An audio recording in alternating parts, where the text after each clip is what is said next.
Hello, ladies and gentlemen. I'm back once again.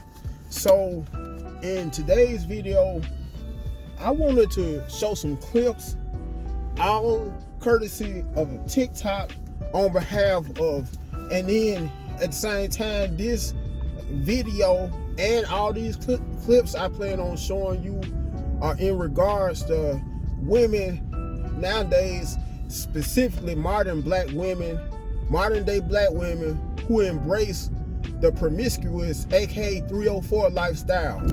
These clips, with that being said, and in this regard, on behalf of the cons, the disadvantages of being 304s, also known as sluts, tramps, like we used to call them way back in the days, back when salt and pepper was hot.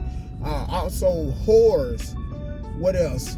Trashy, you name it, all kinds of demeaning terms that modern day black women take pride of being called now.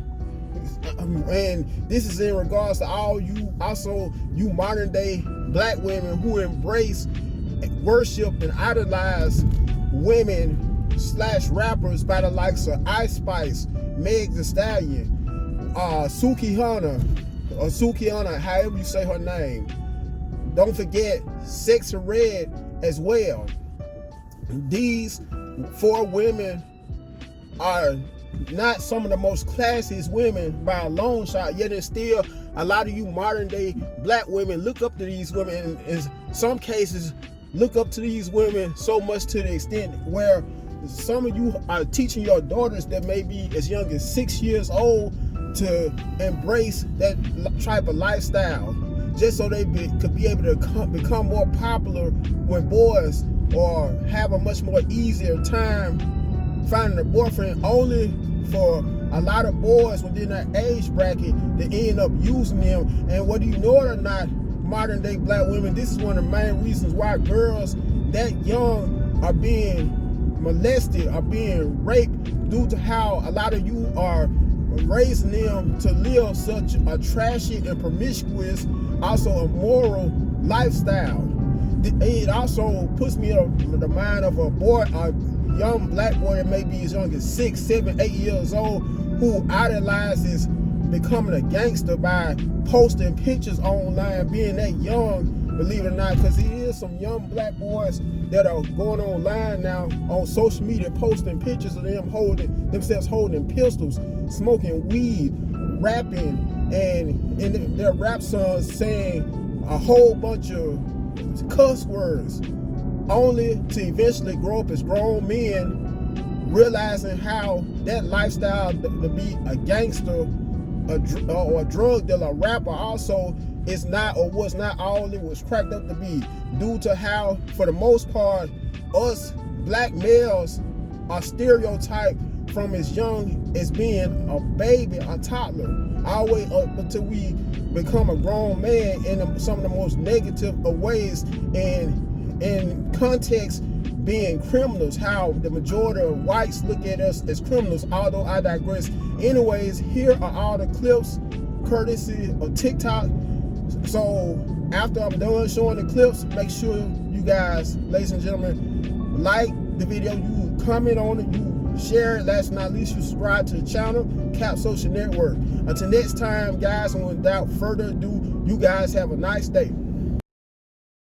On Instagram a little earlier, and I came across a video of this girl doing an interview where she was basically bragging about being a 304 and how she brought both of her brothers into the pimp game.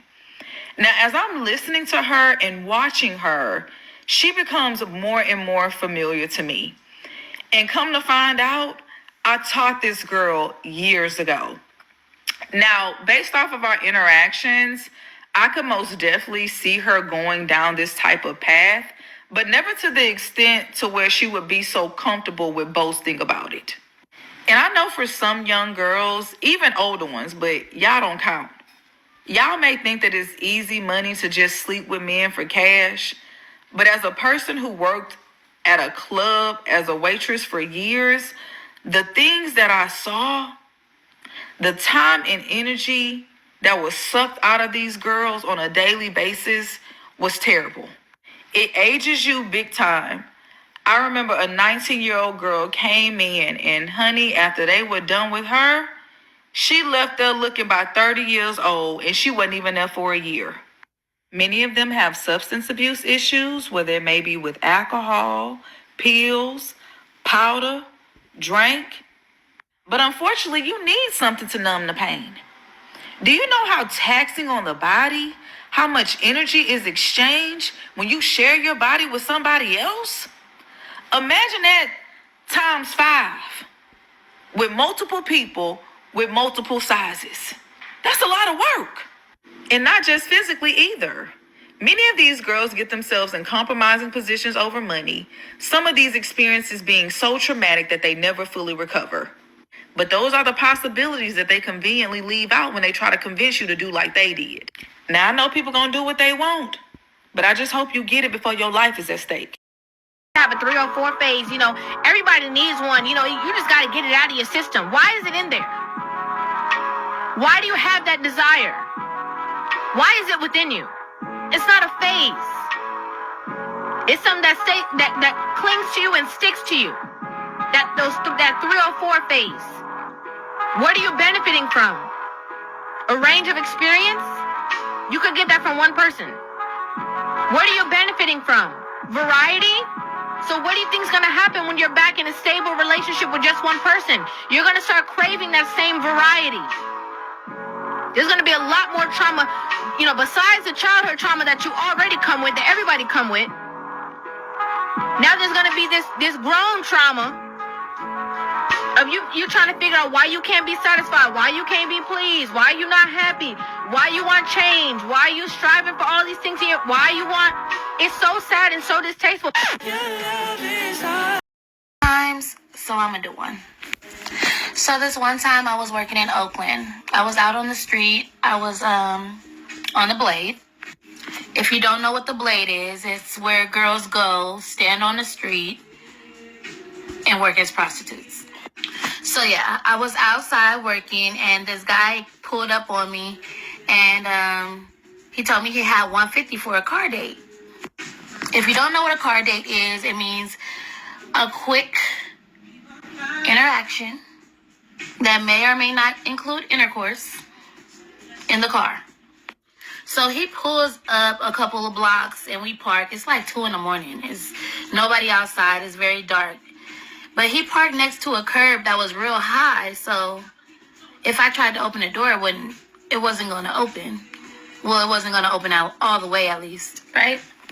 So I tell him to move up a little bit, and he does. And I don't even check the door again. I just figure, he moved up, so it's probably going to open, right? That was dumb. I should have never not checked again. He hands me the money, and I put it away, and I'm making small talk, but I'm still watching him, out the corner of my eye. And by the time I put the money away and get the condom out, he literally has pulled a butcher knife from his side of the car on the side of the seat and pulled it out. And I don't even know what the hell he planned on doing with it. If he was going to threaten me with it or he was going to just use it right away. I don't know. But I was able to squeeze so tight outside of his car that I got scraped on both sides of my hips to where I was bleeding because I moved so fast. And it happened to be a day where I didn't glue my wig down, which is not common. And he tried to grab me by my hair and my wig came off. So I was able to squeeze and get out of the car and get away from him because, my wig came off. And he ended up throwing the wig out of the fucking window and doing so much more. I'm going to see what kind of response I get on this video, and then maybe I'll do a part 2. Women over 30s, what are we supposed to do? What are we supposed to do? I am so lost. I've never been so lost in my life. I have a very clear sense of direction, but I'm lost. Anyone else can relate? Here's a bit of context for you.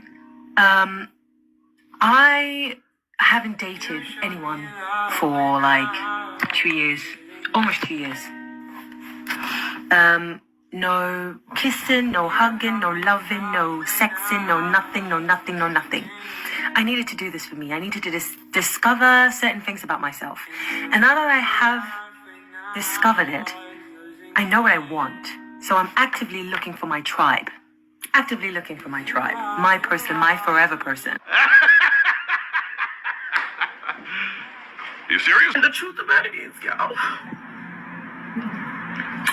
I'm hurting y'all because I want to be loved. I want marriage. You know, a lot of us get on here, we act tough, and we be like, I don't want a man, I don't need a man, but I want help. I want to be loved. I want somebody to love me. I want somebody I can be vulnerable with. The problem is, and I'm not crying out because I'm sad, I'm crying out because it's like a release right now. But the problem for me, y'all, is that all the relationships that I had with men were not about love. It was about survival for me. I know how to fuck. I know how to cook. I know how to clean. I know how to seduce a man. I do not know how to love a man. And then to have a son, because of those choices that I was making, y'all, and I got pregnant really, really fast. I got pregnant within 90 days of knowing my baby daddy. And we don't talk about this shit because it's embarrassing and it hurts. It fucking hurts. And I'm mad with me. I'm not mad at men. I'm not mad at my life. I'm mad at me.